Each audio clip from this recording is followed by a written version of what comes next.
Welcome back to another episode of Halftime Company. It's your boy Uncle JB, and man, today we got a great episode lined up for you. But before we get into that, I just want to say happy Black History Month to everybody, and I mean everybody out there.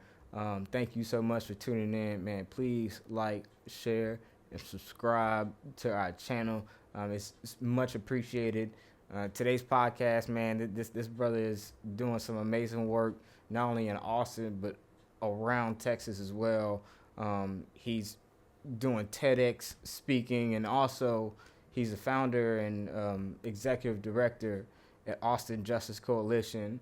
It's my absolute pleasure to introduce to the family my man, Mr. Chaz Moore. How you doing, man? I'm good, man. What's up? Not much, man. I appreciate you taking the time to drive down here, just have a quick conversation with me, man. I love the work that you're doing with AGC. If you can tell the family, before we get into a little bit about you and your background, tell the family a little bit about Austin Justice Coalition. Yeah, so, essentially, man, Austin Justice Coalition is a grassroots advocacy group here in Austin that got started literally 10 years ago this month in 2015. Appreciate it. And we started it because it was a lot going on around that time. Trayvon Martin, the Black Lives Matter movement was kicking off, and I found out very quickly that a lot of the legacy groups, NAACP, Urban League, while they were doing what they do, it wasn't what I felt needed to be done. I felt like there needed to be a space for not only young people, young Black people, but women, queer folks, because a lot of times in these movement spaces, it's really male dominated, right? Like the man and with the preacher-esque type of vibe is always the one standing up and kind of playing respectability politics. And Black Lives Matter was never into respectability politics. So after being told I was too radical or too loud or too much by a lot of those groups at the time, I just wanted to build my own table, and not my own table for people that felt the same way that I felt at that time. Right, because you're not crazy, right? No, I don't think so. People try to term that radical with crazy and stuff like that. You just want change, and you're gonna push for it, and that's not being radical. I think that's being passionate, I would say. But yeah, I mean, I think I do think the term radical has become a synonym for crazy for a lot of people. But once I heard the definition that Dr. Angela Y. Davis gave it, right, radical simply means grabbing something at the root. I just run with that, right? Like if it's radical change, for you to believe in a world without prisons and police, and a world where everybody can have a house and food and kids ain't getting shut up at school, then okay, I'll be crazy for that. And that sounds like heaven to me. Yeah, I mean, yeah, I don't think we have to die to experience heaven first. I think we can get some of that here. Yeah, I mean, God says in the daily prayer, right? Mm-hmm. As on earth as in heaven. Mm-hmm. So it's simply just bringing your kingdom here, and we can do that. We can be a part of that work to establish that here before he gets here. Oh, absolutely. Yeah. And I think that's dope what you're doing. So take me back real quick to the start. So you said 10 years. So like, what was it that you said, like, or what did you see? Like, what sparked that initial, I need to do this right now? I mean, I don't think it's ever one little thing. Mm-hmm. It's a culmination of life. And I think, just to give you a quick, like back of the DVD cover summary, I think you take Trayvon Martin, Black Lives Matter movement, you take my experiences at the University of Texas at Austin, coming from a place like Houston, right? I joke all the time that even still today, we can go to Houston right now and I can curate a day to where you don't see no white people. You can joke about, I used to joke about how in Houston, you know, I could like the only time you saw white people was at Target, because like I knew white people existed. I knew of some of the things white people have done, but like they were not directly a part of my ecosystem coming from Houston. So now I'm in Austin, at this PWI, predominantly white institution that is UT, coming from Madison. It was just nothing but black and Mexicans, right? And we had our own stuff, but it wasn't, you know, I wasn't being called a nigger at Madison High School, right? I wasn't having folks deface the MLK statue at Madison and stuff like that. Like all this racist stuff at UT, coupled with just like life, like prior to me coming to UT, I was convicted of a felony because I was in the wrong place at the wrong time, and the judge literally told me, "I know you didn't do this crime, but I want to teach you a lesson," which resulted in 300 hours community service. I had to spend every weekend of my senior second semester in jail, and my summer after graduation in jail, right? And then 8 years probation.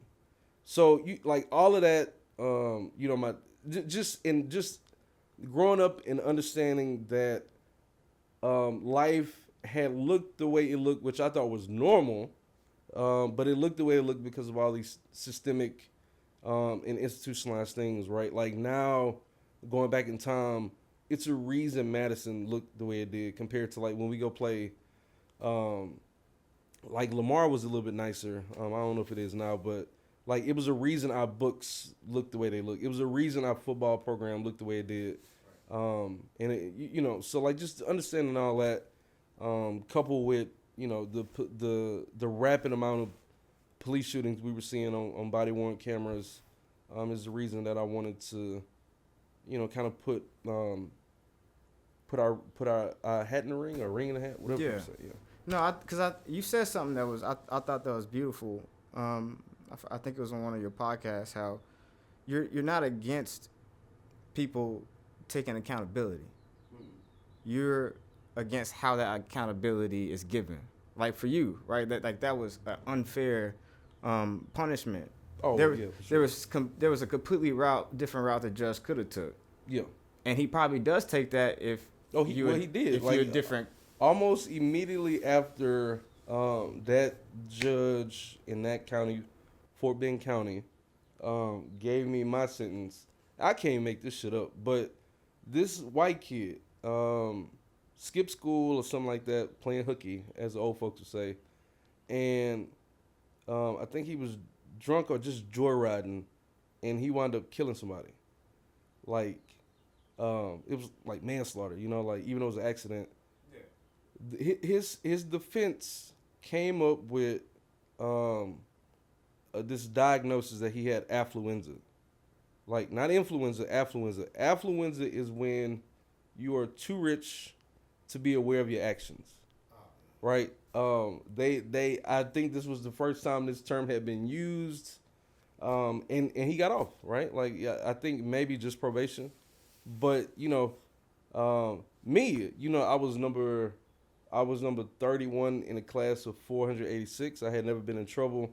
I was an AB student, and had already been accepted to the University of Texas, and that judge told me he wanted to teach me a lesson. But, you know, Lil Timmy Turner, you know, just out here terrorizing folks and affluenza, you know. But again, that all plays into the reason, like that all plays into my why of why I do what I do. So hopefully, you know, the next Chaz or some other young black and brown boy or black and brown girl doesn't have to learn a lesson from a judge that has clearly some bias. Right, exactly. So, I mean, again, we're not too far removed from 1950s, 1930s. No. You know what I mean? Absolutely not. I think there was a story, it was Claude Neal in Florida. He got lynched, I think, in 1934. And the story goes that the people that lynched him fed him his genitalia because he asked for it, and he said he liked it afterwards. And it's like, that's the type of people that are probably the people that run the country now. Their grandparents. Yes. Because my grandfather was born in 1950, so my great grandfather lived through that. So I'm talking about people can touch people that live through these lived experiences, so it's not that far removed. No, And so that like, bias, like you're saying, is so still alive. But bro, when you think about it, and it really just dawned on me when somebody put on TikTok, black people could not vote in America like until 1965. We're not talking about like 1908. Like 1965 is like right around the corner. My mom was born in 1960. Right. Michael Jordan was born in 63, 64. Right? And like we couldn't vote in this country that we had like literally built and been here for all this time. Like 1965 is yesterday. And then, you know, going back to the point that you brought up, like I think people forget, all of us, I think we forget, white people especially forget that lynching Negroes was like the great American pastime, right? Like this was something white people would take their kid to. They were having like they taking pictures, like, you know, souvenirs, right? Like you know, May 1918, a name that we don't talk about enough as black people, as American society, Mary Turner, right? This white dude got killed. I think they were in Florida or somewhere in the South. White dude got killed. They couldn't find out who did it, so they blamed it on black folks. One of the people that was caught up in this witch hunt was Mary Turner's husband. They got this guy and killed him. And again, this is 1918. Mary Turner is not only black, but she's a woman. So this is a time where somebody in her position, you don't have a right to speak out on nothing. Mary Turner, pregnant, is out speaking about the injustice, speaking out against the injustice that happened to her husband because he was unjustly killed. These white folks came and kidnapped this woman out of her house, beat her, hung her upside down on a tree, lit her on fire, cut open her pregnant womb, took the baby out, started stumping on the baby's head, shooting the baby, right? And like taking pictures and stuff like this. Like, so, you know, and again, this is 1918, not too long ago. Like, but like these are the grandparents of people that are running our country. These are the grandparents of, you know, your favorite company or whoever, your favorite coffee server or whatever. And it's just like, you know, until we as a nation collectively reckon with all that, it's always gonna be this turmoil, man. Because like that's chaotic and sick. It is. You know what I mean? And those type of stories we don't tell enough. Those type of stories make us feel uneasy. But those are the type of stories and hard truths I believe that we have to keep alive to make sure we don't repeat this cycle. You know, but I mean we repeating it now because we don't talk about it. And they intentionally and purposely don't want you to talk about it. And you know, it's kind of crazy because like beyond that too, like there's so many, like the war on drugs, war on housing, and that started way back. It started way back when black towns were around, thriving black towns, had their own banks, had their own businesses, and you would see not only towns like I believe it was right in Tulsa, right, but then you also see Oscarville with Lake Lanier, you know, and there's so many places where black people were thriving and were charting towards generational wealth, but had to restart not that long ago. So you're talking about thousands of families restarting just a generation ago. Yeah. Like that, I mean, and I don't think that people really understand that. Like imagine if you had 10 acres of land that you could pass down to your family that gets taken away because the night riders want to come in and destroy everything. Yeah.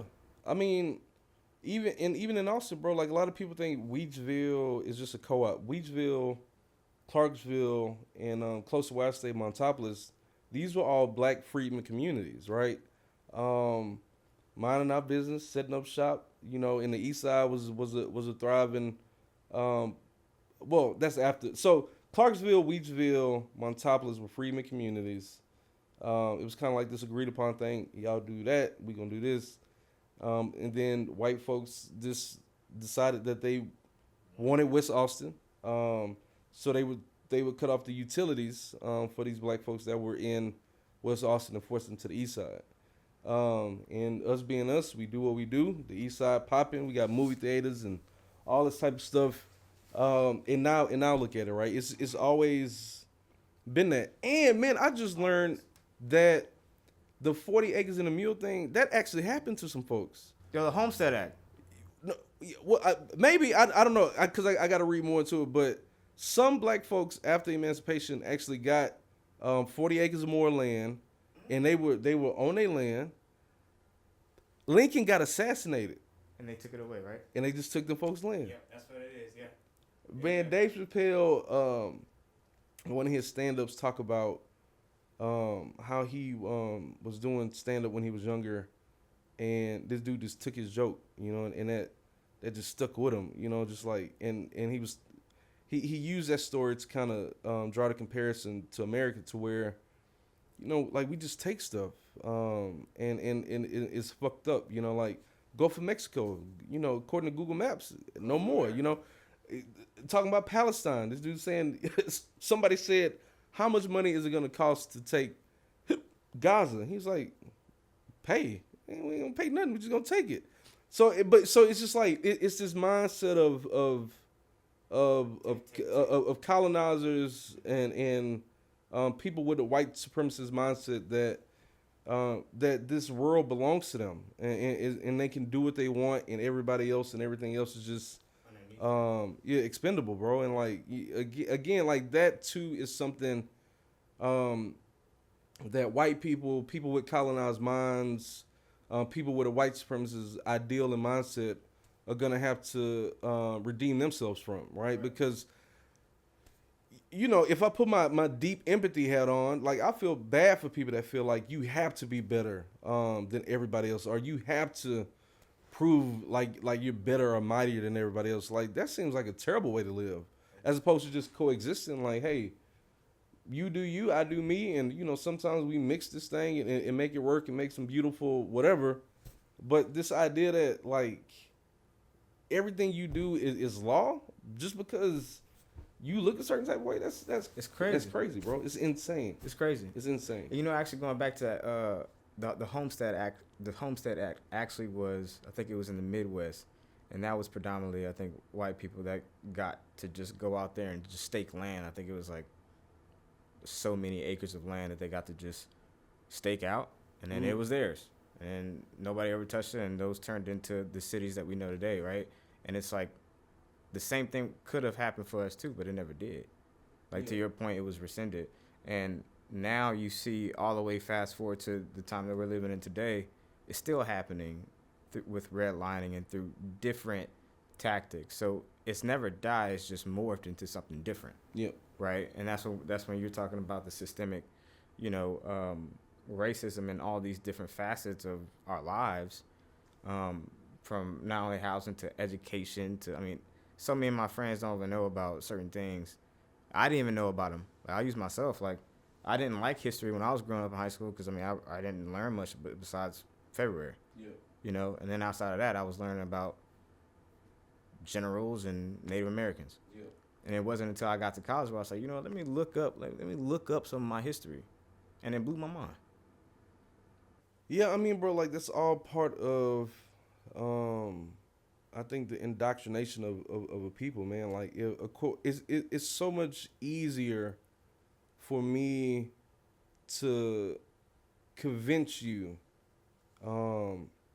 of another truth or a separate reality if you don't know about yourself. You know what I mean? So, of course, if I'm a part of the power structure, I'm not finna tell you how the power structure has crippled and crushed your people. No, I need you to,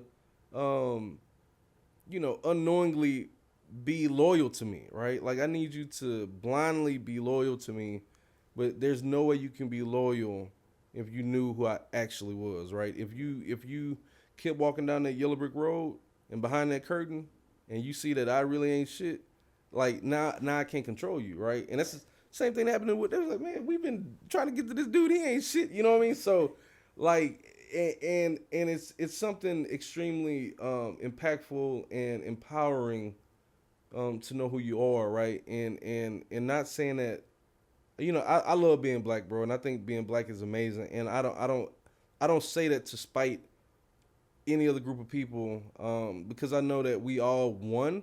Like I just think like collectively we have different skill sets and talents that, again, when you add to the collective, it makes the collective like this beautiful orchestra of like humanity. You know what I mean? Right. And you know, just because like we the flyest, and I think we can dance the best, and I think like, you know, something we do with a 2 and 4 is unmatched. Rhythmic, you know, like in terms of rhythm, like that don't mean that I think our cousins that put raisins in potato salad is anything less than. They different, and they do some weird shit, but like it's all a part of like this journey that we on together. You know what I mean? But for them, it's just like, it has to be this way. We have to be the top dog, and it's like it's their country, right? Like, oh, they taking our country. Just like, no, man, this is the history of this country by default makes it ours. You know what I mean? But again, until we realize we all in this together, right? And it ain't just them. You got black folks and folks of color saying like, oh, you know, it's us against them. Like, no, it ain't. Man, it's us against this mindset that it has to be us against them. Right. Because I say something all the time, like once we realize that I literally need you, person, to survive. You, person, are my greatest resource. This stuff that we see is just gonna keep happening. Yep. And yeah, I just it's just interesting to me that we keep dancing around like that one simple truth, right? Like if I don't know shit else, I know that like we inherently depend on one another to like survive. Right. You know, so 100%. I mean, you can't heal a wound if you just cover it every single time. No. You know what I mean? And I think it's unfortunate. I know it's uncomfortable for a lot of people to be able to go back and understand that, man, maybe that was my grandparents that were doing that. But they also have to understand that maybe that was my grandfather that could have been lynched. Mm-hmm. Maybe that was my grandfather that could have been, you know what I'm saying, his house blown up. Mm-hmm. You know, and you have to be able to empathize and see that. And I feel like until we remove the lens or the scales fall from our eyes of seeing each other for what we are, and that's human, mm-hmm. it's gonna be hard. But like, where do we start? You know, like to you, like where do we start as far as tipping the scales of justice? Man, that question keeps me up at night far more often than I would like, because I think man, I was up a couple nights ago talking to one of my homegirls, a comedian in Atlanta, Nima Cat. She was like, you know, I'm so tired of the speeches and the marching, like we need plans. And I was like, yeah, I agree, but also the problem with this is that the quiet part that nobody's saying out loud enough is that the work that we all need to do is internal, right? Like, it's so easy and profitable to like say this is the enemy. Like, that's easy. Oh, Trump is the enemy. And it's easy to point him out, and it's easy to rally people around that because, like, he and what he stands for bubbles up emotions that people want to, like, go against. But even again, like, the actual enemy is not Trump himself, because I know people going to hear this and be like, wait, what? Like, we have to find a way to still love Trump because he is human. right? Still hold him accountable for all the fucked up shit he doing, but we still got to find a way to love him. The enemy is the ideas that he's putting out. Like the enemy is the policy that he's putting out, right? And we know from Sojourner Truth all the way up to Malcolm X and Martin and then some. Like we know the blueprint. Like we know what we need to do. And I think even though people downplay Martin far more than I can understand,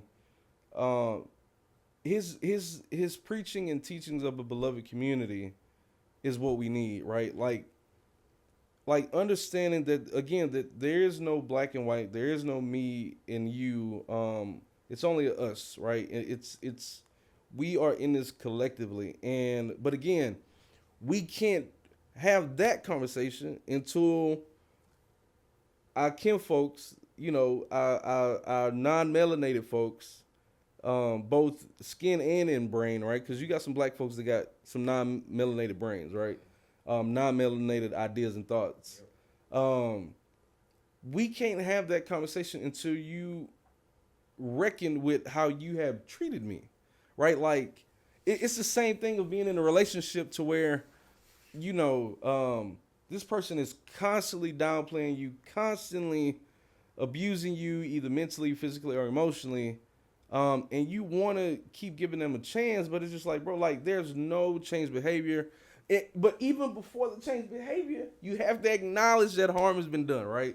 So until we talk about the harm that has been done, until we talk about the Mary Turners, and all these folks, right? Like, it's no way. I don't see how we can move forward, because like that would be naive, and it is and has been naive of us to assume that the black plight in this world, in this country, is going to improve at the hands of a people that, one, have not acknowledged the harm they have done to you, two, still don't acknowledge you as a full human being, and three, can't acknowledge their own shortcomings and insecurities that make them who they are, right? So for me, it's just like, I was caught up in the Obama punch for a little bit because he's just a cool guy.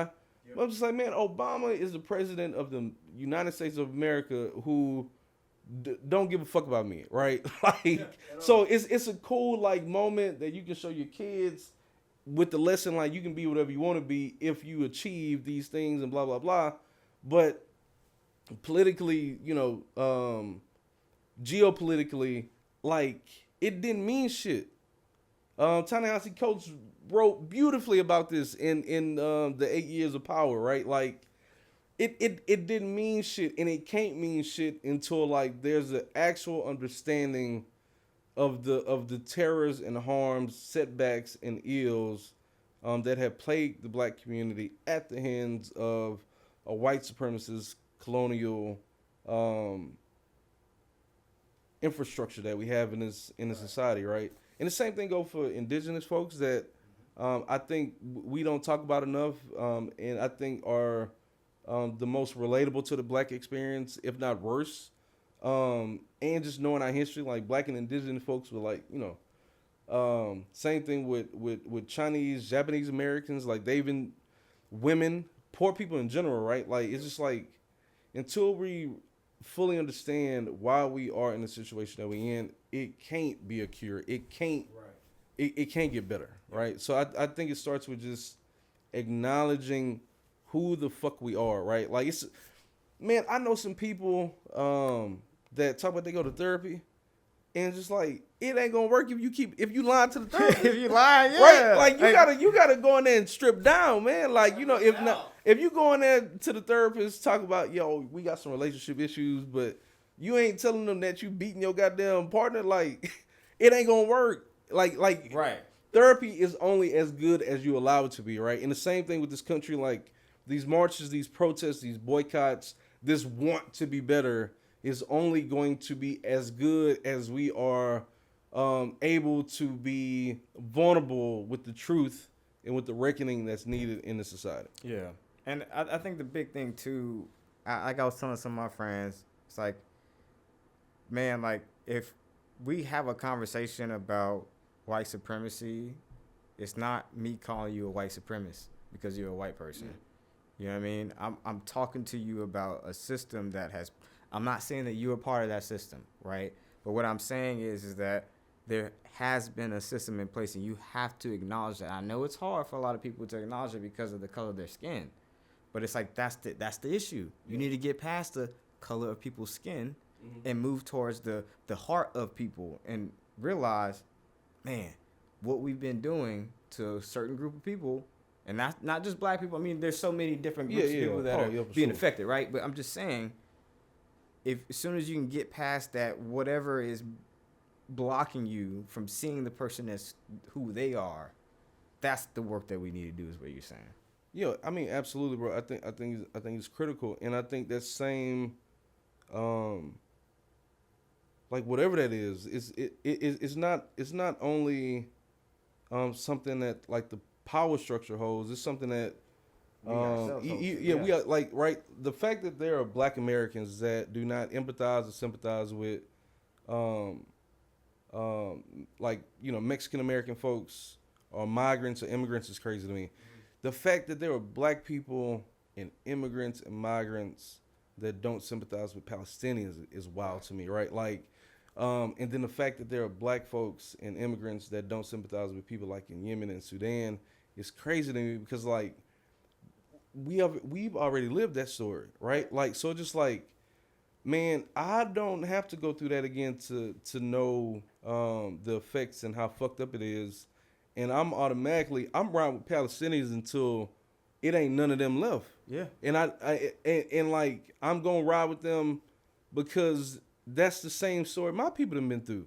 And so many, like, you know, we just talked about Tulsa, right? We talked about Clarksville, Wheatsville, like the east side of Austin. It's the same thing, 10 times worse, because they blowing up fucking hospitals and schools and shit. Oh wait, they did that to us too, exactly. in Philly, right? Like blowing up the Move building and shit like that. So it's crazy that we can't draw these lines of like intersectionality, because it's all the same thing. And like, it also shows how powerful like the indoctrination of white supremacy is, because one of the biggest things of white supremacy is this belief that you are the individual, like this individualism, like, oh, I'm not part of the collective, like. Right. Like, no, that's crazy. So like, we tend to then separate ourselves from the struggles of other people, when struggle is like, we have to struggle together, man. Collective struggle is how we get through, and collective struggle is how we build power, right? Like, shout out to Fred Hampton that told us and taught us the importance of building black, yellow, you know, red, poor people coalitions, because it's gonna take all of us to get to where we need to be. But like, this idea that, well, what they got going over there don't affect me is completely false and untrue, right? Like, the reason they doing what they doing to the folks in Palestine is because they seen what we've done here and they know it worked, right? So and then also, you know, shout out to our Palestinian brothers and sisters from Gaza, all over there in the West Bank, because these were the same people. Early Black Lives Matter movement that was holding it down. It had some of the biggest Black Lives Matter rallies, right? Because they understood and they knew and they could empathize with the plight of Black America because of what they've been going through, not since October of 2 years ago, right? A lot of people get caught up in that. Oh, well, they shouldn't have did that. Bro, what's been happening in Palestine has been happening for the last 40, 50, 60 years. Right? Like, and all you got to do is look at a map of what Palestine was and what Israel has tried to make it be, right? Like, literally just taking it. Like, right? Like, just taking these people's sovereign land and calling it their own because of what they believe as their holy text. Yeah. To be their borders to be safe. Right? And to your point, it's been happening years, and it's crazy how so many people didn't know that, because even the media wasn't portraying both sides. They were only portraying one side. Yeah. And we know what, well, we ain't gonna talk about it here because I don't want your space to get shut down. But you get what I'm saying, man. I mean, that goes and goes. But one thing, you know, because I want to be respectful of your time, I want to make sure I ask you, what's one thing that you want to bring awareness to today, here in Austin, here in the world, like what's one thing that's really in your heart that you like, you know what, like this is what we need to push towards or what we need to do? Uh, One thing. I mean, honestly, man, I was finna try to like give you like some bullshit answer, but I think the truth is, I want people to stop giving the politicians and these power structures, these institutions, your power, right? Like, um, like somebody was like, what are you gonna do if Donald Trump cancels Black History Month? I was like, he can't cancel that for me. Like, I don't need a calendar to tell me what I can and can't celebrate, bro. Like my birthday not on whatever national technical. I don't even know if we have an official calendar for anything, but Right. like, and I celebrate that every year, right? Like from Parks and Rec, they have the which was one of my favorite shows. My favorite show, just to get it on record, is Frasier. That's my favorite show, bro. I know that don't make sense because I'm a black ass person, but that's what's up. It's just a good show. But on Parks and Rec, they had a thing called Treat Yourself, like a day where you just go pamper yourself and do whatever you want, eat whatever you want. And I got that on my calendar, right? Nobody tell me to do that, celebrate that. So, but again, we are so quick to respond to like these triggers. And in that, I believe you are unconsciously giving this thing power, right? Like, bro, like Donald Trump, none of these folks can tell me what I can and can't do. Okay, y'all want to make immigrants and migrants illegal? Cool. Like, so that just let me know I might need to open up my place of residence to protect my neighbors if I need to, right? Like, because let's not forget again, like, history is important. They said it was illegal to be Jew, right? And they had some good German folks go open up them doors and try to protect as many of those people as they can, right? So, like, it was also illegal to free slaves, but we have folks doing that. So, like, again, bro, this is just, it's all cyclical because we allow it to be, because we're not standing up collectively enough and saying, okay, fuck this, we done. But again, until we decide, again, collectively, a word I'm going to keep using, until we collectively decide to jump off the hamster wheel of this American empire, which is already crumbling anyway. The dollar is crumbling. Oil is running out, right? Like, we're finding new ways to make things happen. Like, until we run off the hamster wheel of consumerism, capitalism, misogyny, this individualistic mindset, like, that's when the change is gonna happen, bro. Like, but it don't matter. It does not matter if you and me boycott for 2 days. It don't mean shit. Like, and shout out to the people that do that. Like, kudos to you. Like, you ain't. Got it, but like, bro, all Starbucks is gonna do is just like raise the price a cent and a half to make up for you. But now, if we can collectively agree that Nobody's going to Starbucks, right? Like, nobody's going to Target for real. Like, we for real not going to Target. Right. Like, until we decide that, and until we agree on that, again, bro, like these conversations is going to continue to happen. So I think the thing I want people to realize is that we have so much potential power if we willing to put it together. You know what I mean? But, and man, I wish people would go watch Michael Moore's documentary, Where to Invade Next, because he goes over the world just really showing these beautiful displays of like how people collectively come together and get some things they want, like from Italy all the way like Netherlands and shit like that. And I think one of the prime examples that he talks about near the end of it is the Berlin Wall, right? Berlin Wall, another thing that was like, fuck them people over there. We gonna keep them out. Yep. Wall up. bro, like the wall was so it was not something people wanted. The majority of people wanted. And they didn't just lay down. What people started doing is they start getting like a little fucking chisel and just chipping away at this wall every day until like it was holes in the wall, like people were able to talk through it, and then eventually the wall came down. Right? That wasn't no political aha moment. Yeah. It was because of the resistance and the resilience of the people that did not want to be separated from their neighbors. Right? So it's just like what are you willing, what are we willing to chip away at on a daily basis, right? And it's something we all got to do it, man. Like there's so many black folks, black men in particular, that are homophobic just because they because, like, you know, religious beliefs. Right. But for me, when I say Black Lives Matter, every last one of them do. Like black men, black women, queer folks, trans folks, like poor people, right? So just like, we got to chip away at that that homophobia. We got to chip away at misogyny, because in 2025, even though black women are like kicking ass and everything that they choose to do, like we still treat them like other. We still don't treat them as equal, right? So like we have to chip away at this black folks and other minority groups beefing with each other because we operating from a scarcity mindset. Like black folks voting for Trump because he want to get rid of our Mexican neighbors is crazy to me. Right.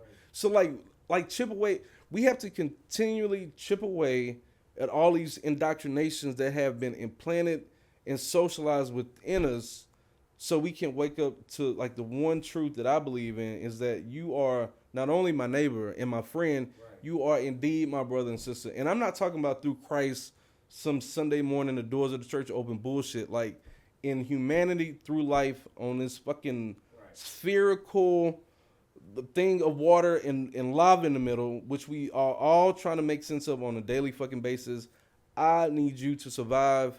And again, in order for us to do that, we got to talk about all the shit we did in the past, and we got to make a plan so we can move forward together. Exactly. Right? It's just like we have to have some really deep, honest conversations about who we are. And then I think we have to define who we want to be. And by we, I mean like everybody. Like, how do we build America?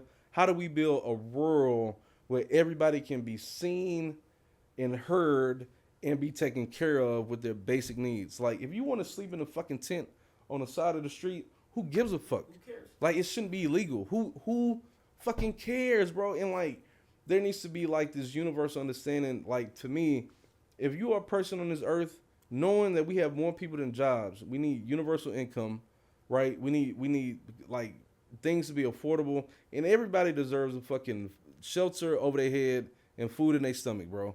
Like, just those simple things. Like, and all this other shit we can figure out. But yeah, so I went on a huge tangent, but I think the thing I want people to know is that like we need each other. It ain't no way around it. We need each other. We need each other to survive, man. Like, and like all this other like all these things that we bicker about and fight about is nonsensical. Like, one of my favorite I think it's Android. Like, how can we learn how to be different together? Right? Like, how can we learn how to be different together? Like, how do I take your gifts and talents and my gifts and talents and not judge them and not pit them against one another? How can we use them to make this funky groove, bro? Like once we figure out that life is jazz, right? Because some people can't stand jazz because it doesn't sound like it's supposed to go together. But if you can close your eyes and sit back and listen to that Miles Davis type shit, and like really get in the groove, like that's what life is supposed to be. It's supposed to be these supposedly scattered sounds that's coming together to make something of a greater good, right? And like, instead of like everybody saying, okay, it's a 2 and 4 and it has to sound like this, we need some altos and everybody has to sing soprano. Like, no, man, like, let's take all these beautiful things, all these beautiful walks of life, and all these beautiful ideas and ideologies, and like, let's really make it work, because that's what America's supposed to be. Right. Supposed to be the land of milk and honey, and the land of the free, and the land of the brave. But like, there's nothing free and brave about everybody having to be in uniform and everybody having to be in fucking single line, right? Like, so it's just like, Yeah, man, like more jazz. We just need more We jazz. need more jazz. We need more jazz and less control. You know what I Yes. mean? And I think that's really what it comes down to, because everything is like this control system, like you're saying. Just get in line, walk straight. Like with Kendrick Lamar's halftime show, whenever Samuel Jackson was like, oh, that's too ghetto. That's too loud. Do you know how to play the game? And that's the epitome of what America has been. Yeah. You can come here. It is the land of the free, home of the brave, only if you act right. Yeah, it's a tiny asterisk right there. Land of the free, home of the brave. Terms and conditions apply. Right. Man. It's like, man, bro, it's just crazy. And yeah, man. I think we don't have a choice but to do better. We don't have a choice but to be better, and I think we will. I think we will. I think we'll be all right, some way or another. Because one thing I do know is the earth is gonna take care of itself, right? And I think that's another part of it that we don't have time to talk about today. But we also have to get right, and be better to take care of our collective home, which is the planet, right? The way we are moving, the way we are exploiting one another, this rapid chase for excess wealth and everything is destroying the one thing that we do share, whether we hate one another or not, and that's the planet, right? And we have to learn how to take care of one another, because if we can't take care of one another, we can't take care of the house. You know what I mean? So yeah, man, it's a lot, but to me, it all boils down to hard truths, difficult conversations, empathy, forgiveness, and finding ways to forge forward together. That's what's up. That's it. And does the Austin Justice Coalition have anything going on coming up soon? Do you have any events or anything like that? We have. I mean, we have our monthly meetings every third Thursday, so that'll be coming up. And where's that?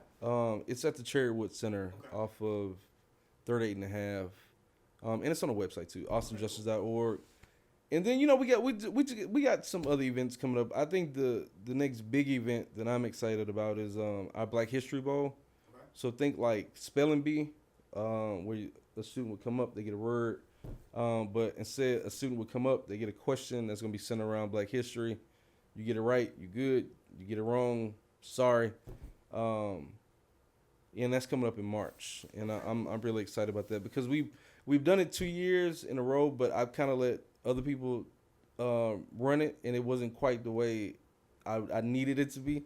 So now I'm in control of that, and I think it'll be really dope, because in a world where everybody gets participation trophies, which whatever the fuck, I think there's nothing wrong with healthy academic competition. Yes. And really wanting kids to get in the habit, because we're going to give them a study guide of 500 to 1,000 questions. Oh, that's awesome. Knowing they, unless, this kid is just a fucking genius. We know they can't, so to kind of put them in that grind and build up, the brain muscles, and this academic competitive spirit is I think all in good fun and good nature, and just old school, man. We used to do debates and stuff like that, and we get to promote Black history. And at first we were going to try to rush and do it in February, but to break up this monotony or this idea that Black history is only in February. Right. So that's one reason we doing it in March. It'll be in March after AISD spring break, because we also assume that parents would want to get their kids something to do during spring break. So. I'll definitely keep you in the loop, so you can let everybody know. Let everybody know, man. Y'all definitely keep on the lookout for that. That's gonna be dope, and obviously, we'll put all your information in the video. And family, man, that this is why we built this podcast right here in Austin. You got somebody right here in your backyard that's doing some amazing work, and if you ever want to be a part of what they're doing, please definitely go to Austin Justice Coalition. That's on Instagram, right? That's the name? Yeah. All the way through. Type it in, you'll find it. Also type in Chaz Moore. I think we have a lot of work to do, like you said, But I think this is the generation that can definitely put a large dent into what we need to do. And I'm excited to at least do my part, and that's to bring more people to the forefront for you to learn from, for you to get to know, and hopefully just be able to go out and support. So if you can, man, definitely support Austin's Justice Coalition. Chaz, you got anything else you want to say, man, to the family? I hate the Cowboys. Man, I hate the Cowboys too. Yeah, I hope the Cowboys never win the Super Bowl as long as I live ever again. I'm a Texans fan. Got the Texans and the Rockets up in the corner. You know what I'm saying? Man, you know the Rockets they don't want to jinx it. Yeah, you're right. Let's just we ain't gonna talk about it. But I agree with you. I think that within the next 2 years, I feel like the Rockets can be in the finals. I think I agree with that because they've been playing shockingly well this season. I looked up, I'm just like, oh, okay. And they all young. But then they just lost 6 straight. So they kind of give me, who we've been. But OKC man. Did it. You know, they stayed young. They stayed with their young core, and now they one of the best teams in the West. I feel like we do that same thing. I agree. 'Cause I feel like we have a better young core than OKC. And I thought we was finna do some silly shit with the trade. Like Kevin Durant or something like that. I was like, don't do that. I was like, okay, we good. Same thing with the Texans, man. So I think it's a good time to be a Houston sports fan. Yeah. Cowboys. Trash. Frasier is one of the greatest shows of all time. I hope people are watching Landman. Why is it Frasier's? Why is it Frasier's to you? Bro, I have no idea, bro. I love the dialogue on the show. It's just like really witty. It's really quick. And it's just funny to me, bro. Like, yeah. And it's a soothing show to watch when you want to go to sleep. Like, it's just, bro, it's just a good show. And like when people hear me talk, they be like, bro, how does black ass motherfucker like, because it's a really white show. It is. But that's all I had on my because we had an antenna in the country. So like that's part of the reason why it used to be I think Frasier and then Martin or something like that, and then like something like that. But and I will watch Frasier just because it was on TV, but I wasn't witty enough to understand what the fuck they was talking about. Yeah. But now that I'm grown, and now you know, yeah, I'm just that's actually really funny. Yeah. You know, it's like, bro, like Frasier's one of the few shows that I can watch and I'm laughing out loud. Right? It's just like it's that funny to me. And I have watched all 11 seasons probably like at this point 20 times, man. I would love to meet Kelsey Grammer. I think, besides what I know about his life personally, he's been through some ups and downs. I just think he's a brilliant actor, bro. Like Frasier and Breaking Bad, of course. Breaking Bad was good. And then my new show is Paradise, bro. Paradise. You watched the last episode? I did. Bro, Paradise. Right now, I'm gonna tell y'all this. Top 3 shows right now. Paradise, Landman. I need to watch that. I haven't watched that. Bro, Billy Bob and Landman is fucking. Billy Bob is great. So bro, I already know he's probably good in that. But in Landman, it's just like bro, you just gotta watch it. Landman, Paradise, and Severance. Severance, yeah, I need to watch that. Paradise. If I'm spoiler alert, so y'all close y'all ears if y'all haven't watched this last episode. Man, that was absolutely wild when his daughter went under the bed and grabbed it. Because I thought the old man was really being crazy. He was like, no, I saw her that night. Yeah, I thought he was tripping too. I thought he was having an episode. I'm anxious to see how she got it though. Yeah. Because I'm not understanding that. Because especially when he was like that night, I was like, what is he talking about? Well, her uncle said that she would come over and play video games with him, right? Mm-hmm. At night. So I'm thinking that she came over there maybe that night when they were playing video games like the Wii, because he said that was the excuse for the video or the security camera like freezing. Mm-hmm. They froze it because they were playing video games. So I'm guessing the daughter was over there doing the video games, and that's when all that stuff happened. I don't know how she got it though. That's the question. Maybe he gave it to her. Maybe he did. The uncle even when he got popped by old girl, I was like, yeah, that messed me up too. Yeah. I was like, oh man, because I don't know what's going on now, but bro, Paradise and then it's great. Sterling K. Brown is just like underrated and an amazing actor, bro, phenomenal. Like This Is Us was also one of my favorite shows. Mm-hmm. And bro, that was literally the only show to make me cry every episode. It was just, it's something so fucking real about this show. But I thought he would get typecast into like this one type of character. Yeah. And to see him be able to like expand his palette. With Paradise has been dope. So, but those are 3 good shows that I recommend everybody listen to. Watch. We're gonna have to plug that. Yep. And then any music you got going on right now? Oh, I'm in the Beehive, bro. Okay. Anything Beyonce. I've been listening to a lot of local artists recently. It's a really good group in town called Space Goons. Okay. They kind of give you like Wu-Tang. Ooh. Like Wu-Tang vibes. Then you got Alicia Lonnie, who's really like, it's kind of hard to describe her in one word. Jay Soulja is really taking off. Chiquita B is probably like one of the hardest lady MCs in the city right now, probably in the state. Yeah, and it's another young lady, Kiki Ambrose. She's like an R&B singer. She got a track that I really like. But who's that I heard of the other day? I think it's Mama Duke, I think. Oh, Mama Duke is a legend. Yeah, bro. I heard her stuff. I was like, damn, that she go. I actually, I reached out to her not that long ago about coming on the podcast. I need to get back in touch with her. Yeah, I can probably help you with that. Mama Duke is go. But those are some of the people I've been like really listening to right now. And then of course like Kendrick. But when it comes to music, I got like a little bag that I just stay in, which is kind of bad. But like Kendrick, Jay-Z, Crit, Cole. Yep, Crit for sure. And Jid. Jid is just crazy, bro. Jid is crazy. Jid is crazy. And like I don't think he get enough credit. He don't. How he put the cadence, the flow, the words.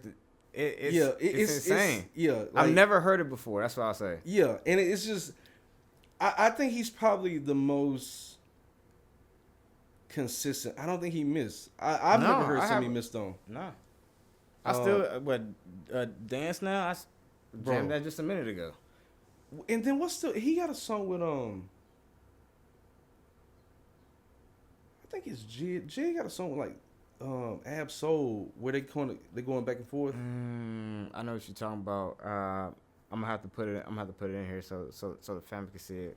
Oh man, that one. I was like, oh, that one's fire. But no, that's a good lineup though. Yeah, but Crit's underrated too. Who? Crit, Big Crit. Oh, for sure. Yeah. And then Sauce Walker, but really like the ghetto gospel, like those. Those types. Yeah. But yeah, other than that, I just like good music, man. Like it was good. I'm listening, but my favorite song of all time is "Encore" by Cheryl Lynn. Oh yeah. It's just a good song to me, bro. I can't explain it. Yeah, that's a bop right there. It is, bro. It's like you is. Can't be mad in that song playing. It's impossible. Yeah, see, yeah. I mean, getting it. Yeah. Well, it's you can't stop moving. That was like a Sunday cleanup song for us, bro. My parents put that on, we'll clean up, and then we just that's how I found out about that. I mean, a lot of old school songs too. Like even like for me, I love listening to Maxwell still. I know that's not old, right? But 90s. I mean, that's when I was born. So. Man, that's dope. I'm glad you said that stuff because I love sharing music and movies and stuff like that with the family. So that's good. Kind of give people a good understanding too of like your background, who you are. So that's dope, man. I appreciate you hopping on the show. I would love to have you back, especially I know you're obviously gonna be busy, and then just go from there, man. Because I think what you're doing is dope, and however Halftime can help support you guys, we definitely will. So again, man, I appreciate you. Family, thank y'all again for tuning in. Please like, share, and subscribe. If y'all need something, please reach out to Chaz as well. We out. Appreciate you.